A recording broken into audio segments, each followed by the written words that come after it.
पूरी कौम जो है वो टीम के ऊपर आग भगोला है और मोहसिन नकवी साहब जो है वो पूरी मैनेजमेंट के ऊपर जो है वो आग भगोला हो गए, डंडा उठाने का फैसला कर लिया है। और क्या गुल खिलाते हैं, जब से क्रिकेट में आए 2024 के वर्ल्ड कप से लेकर अब तक जो हालात है और जिस तरह वो आए हुए हैं, लगता यही है कि सारे की सारी जो है सिलेक्शन इसी तरह की हुई है, तमाम मैनेजमेंट उसी तरह बिठाई है। और अगर मोहसिन नकवी साहब आपने जो है वो लोग जिस तरह ना आपकी यहाँ पे आपको पसंद नहीं करते, इस तरह से लोग जो है आपकी मैनेजमेंट को पसंद नहीं करते। वो कहते हैं कि जिस तरह से खुद आए हुए हैं वो इसी तरह से जो है वो इन तमाम मैनेजमेंट को, आपको जावेद एंड कंपनी, वो mic Hesson and company, Islamabad United and company, तमाम कंपनीज को उन्होंने हायर किया हुआ है। क्या फैसला किया?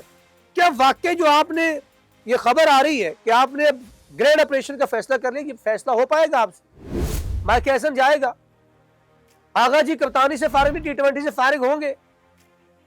यहां पर जो 6 बड़े जो बराजमान थे जिन्होंने यंगस्टर की जगह मारी हुई थी, यंगस्टर ने वैसे कोई बड़ा गुल तो नहीं खिलाए। वजह यह कि आपने ये नहीं बल्कि ग्रास रूट लेवल से तबाही मचाई है। एक होता है कि सिर्फ क्रिकेट की तबाही मचाना, एक होता है किसी भी डिपार्टमेंट की या किसी भी महकमे की या किसी भी शोबे की बुनियादी हिला के रख देना। आपने वो बुनियादी हिला के रख दी है। अब इन बुनियादों को बचाना वो आपकी जिम्मेदारी है। क्या आप ये बचा पाएंगे? नहीं बचा पाएंगे। नाज़रीन, मैं अखलाक सालिक आपके साथ 94 स्पोर्ट्स नेटवर्क पर आपको खुशामदीद कहता हूं। आप देख रहे हैं हमारा यूट्यूब और फेसबुक चैनल। नाज़रीन, पाकिस्तान की ये शिकस्त जो है उसने जो रही कसी कसर थी, जो थोड़ा बहुत जो था वो सबको जो है वो वाशगाफ कर दिया, बेनकाब कर दिया है। किन पर्दों के पीछे कौन कौन छुपा हुआ था। वो ठीक कहते हैं हमारे दोस्त के, जिनको मिड ऑफ और मिड ऑन का पता नहीं था, वो हमारे क्रिकेट के तर्जुमान है। और फिर यही हालात होने हैं। 2024 से नकी साहब आए और क्रिकेट की तबाही, नंबर 1 टीम से आप जो है वो जलालत के जिस गड़े में गिरे हुए हैं वो पूरी कौम देख रही है। और अब जरा ये बता रहे हैं कि आपने बड़ा ग्रैंड ऑपरेशन करने का फैसला किया। हर दफा जो है यही खबर सुनते हैं हम, वो 2024 का वर्ल्ड कप हो, मोहम्मद आमिर को वापस लाना, फिर उसको रिटायरमेंट दिलवा देना, यानी अपनी मनमर्जियां करवाना आपने। फिर चैंपियंस ट्रॉफी, आपने बड़े बड़े स्टेडियम बना दिए, लेकिन आपने हमारी क्रिकेट की दुर्गति बनाई है साहब। ये भी एक बहुत बड़ा कड़वा सच है। आगे आ जाए, 2026 का वर्ल्ड कप है, वो आपके सामने है। टीम बाहर गई है सारी की सारी, लेकिन वहां पे बैठे हुए जो लोग हैं वो कुछ जो है वो हंस रहे हैं, वो खुशियां मना रहे हैं। अब जो फैसला किया गया है, मेरे जरा ये बता रहे हैं, उसके मुताबिक मैं उसकी तरफ आता हूं कि 6 खिलाड़ी जो है वो कौन कौन से, पहले बताता चलूं कि फैसला किया गया कि इस दौरे को से जान छुड़वाई जाए। ये बड़ी बात नहीं है। आकब जावेद एंड कंपनी वहां बैठी हुई, उन्होंने तो बड़े अजीम कोचेस से भी जान छुड़वा ली है ना। मैं मेरी बात गैरी क्रिस्टन की मेरी मुराद है, वहां पर गिलेस्पी मेरी मुराद है, और खुद बराजमान हो गए क्रिकेट का रस्तू समझने वाले, और वहां पर वहाब रियाज। और फिर क्या क्या हमने नमूने किए कि एक जो रिटायर्ड जो अंपायर इंटरनेशनल है उसको भी हमने सिलेक्शन कमेटी के अंदर रखा। फिर मैं क्या क्या बताऊं। फिर मोहम्मद यूसुफ कहता है कि मुझे इस वजह से जो है निकाल, मैंने पीछे हट गया, मैंने इस्तीफा दे दिया कि मानी कोई नहीं जाती। भाई जी हजूरी चाहिए, जी हजूरी। आगा जी है ना जी हजूरी के लिए, ठीक है ना। उधर से शामिल हुसैन है जी हजूरी के लिए। मैं ग्रास रूट तक लेवल तक आपको बता सकता हूं कि जी हजूरी चल रही है क्रिकेट बोर्ड के अंदर। ये आप क्या समझते हैं कि क्रिकेट की तबाही आज शुरू हुई है? ये क्रिकेट की तबाही 2024 से स्टार्ट होगी, जब से हमने जो था वो क्रिकेट बोर्ड का जो है वो ओहदा संभाला था। उसके बाद हमने क्रिकेट को नहीं संभाला, फिर हमने अपने मामलात को संभाला, हमने अपने अकबा परवी को संभाला, हमने जो है वो नवाजने की जो है वो एक पूरी जिसे कहते हैं सीरीज चलाई। और उसका नतीजा आज ये है कि आपकी ना डोमेस्टिक रही, ना आपकी राइजिंग स्टार रही, ना आपकी अंडर 19 की कमाल रहा, कहीं भी कोई भी चीज जो है दूसरों को ताना देने वाले आज किस नहज पे खड़े हैं। और एक शख्स को गिराने के लिए आपने पाकिस्तान की क्रिकेट का पूरा ढांचा गिरा के रखा। ये हालात मैं नहीं कह रहा, ये हर जी शऊर शख्स जो क्रिकेट के बारे में जानता है वो यही कहता है। सही कहा शुएब अख्तर ने। बाद में और बात है कि आजकल इतना खौफ है कि हर बयान के बाद जो है वो एक प्रेस कॉन्फ्रेंस करनी पड़ती है। तो शुएब अख्तर को भी फिर एक चैनल पे आकर जो उसकी वजाहत देना पड़ी कि नहीं मैं मोहसिन नकवी साहब के बारे में बात नहीं की, मैं तो उसको वास्ट पर्सपेक्ट पे बात कर रहा था। वास्ट पर्सपेक्ट यही था कि जिसको क्रिकेट का पता नहीं है उसके हाथ में जब आप क्रिकेट के तमाम मामला देंगे तो क्रिकेट तबाही की तरफ जाएगी। ठीक है, अब चलते हैं आगे।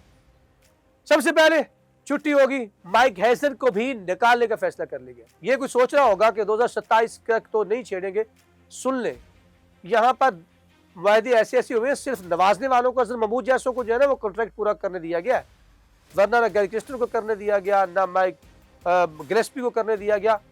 आपने भगा दिया उनको। बड़ा असूल आपके पास वही है, इतना डंडा दो कि खुद ही भाग जाएगा, और यही इसके साथ होगा। और उसने भी जो किया है ना, वो सलमान आगा की सोच नहीं चलती थी वहां पे। माइक हैसन जो था वो बेसिकली कप्तान था, ठीक है, वो बता रहा होता था और उसी के मुताबिक चल रहा था। अपना तो जिसे कहते हैं ना पेजा है ही नहीं ना कि क्या फैसला करना है। अब दोनों T20 से भी कप्तान जी जो है ना वो फारिग हो जाएंगे। अब आ जाए सुसर जो बैठे दिफा कर रहे हैं ना, शादाब खान फारिग, साइम अयूब साहब के साथ भी बहुत ज्यादा मौका दिया गया, फारिग। उससे सिर्फ ये नहीं कि सिकंदर रजा ने दोबारा से जो है वो छीन ली है ICC की रैंकिंग, अब उनसे टीम से जगह भी छीन ली जाएगी, फारिग। और किंग बाबर आजम साहब भी अपना आखिरी वर्ल्ड कप का जो मैच बचा है वो खेल रहे हैं। ये मुमकिनात ऐसी हो जाएगा, ये बस आपकी खाम ख्यालियाँ 28 तक आप जी लें। हो सकता है कि ये फैसला आज ही जो है वो आपके हाथ में आ जाए कि शाबाश वापस आओ, कानू जाओ। ठीक है, आगे चलें। अब नीचे से नहीं बचेगा। अब जो थे वो दूसरे नवाज साहब थे जो वो भी फारिग होने वाले थे, लेकिन रात तो अच्छी बॉलिंग करके उन्होंने एक मतलब फिर जो है ना उसके ऊपर सवालिया निशान है कि क्या करें। ODI के कप्तान भी हैं, लेकिन किसी हद तक साबित किया। अबरार को बाहर बिठाना और मोहम्मद नवाज को जिस तरह से बिठाया हुआ था वो भी जाएगा। और राणा जी आपने बहुत ज्यादा पर्ची के ऊपर खेल लिया।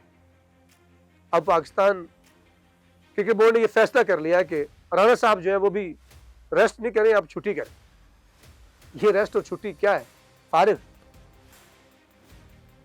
एक शख्स के साथ ज्यादती होगी जो मैं खबर आ रही है, वो है फखर जमान के साथ। उसको पहला मैच खिलाया आपने, बाहर बिठाए रखा, जिसका खमियाजा आपको 2 प्लेयर्स की वजह से ये आज आपको दिन देखने पड़े।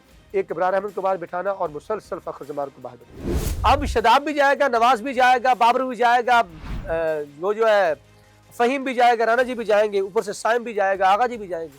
तो ये 6 पूरी हो गया। अब बचा क्या है, इन बचे कुचों को करेगा क्या नकवी साहब? ये भी बड़ा सवाल है कि ऑपरेशन करने के बाद क्या अब सर्जरी के बाद आप इस सर्जरी को संभाल पाओगे? आकिब जावेद कंपनी की भी है वो छुट्टी करवाओगे या फिर माइक हैसन की कुर्बानी और आगा जी की कुर्बानी के साथ उनको बचाए रखोगे? ये सवाल पूछती है पूरी कौम, 24 करोड़ आवाम ये सवाल पूछ रही है। आपके डायरेक्टर क्रिकेट वो है, इस सारी तबाही का जो असर है वो आपके यही तर्जमान है। ठीक है, आपको नहीं पता क्रिकेट का, लेकिन आपने तर्जमान भी वो रखे हुए हैं जिनको भी कुछ नहीं पता, और उनका आपका करियर भी अगर हम उसको आपके सामने रख देना तो आप भी शर्मिंदा होंगे कि मैंने किसको लेजेंड समझ लिया। नाज़रीन, आपके नजदीक क्या ये ग्रैंड ऑपरेशन जो है ये होना चाहिए या फिर इनमें से कुछ को मौका मिलना चाहिए? कमेंट सेक्शन आपके लिए, वहां जाके अपने ख्यालात का इजहार जरूर कीजिए। हमें रहेगा आपके फीडबैक का इंतजार। भड़ास निकालिए, फ्रस्ट्रेशन निकालिए, ये मौका है। अल्लाह ने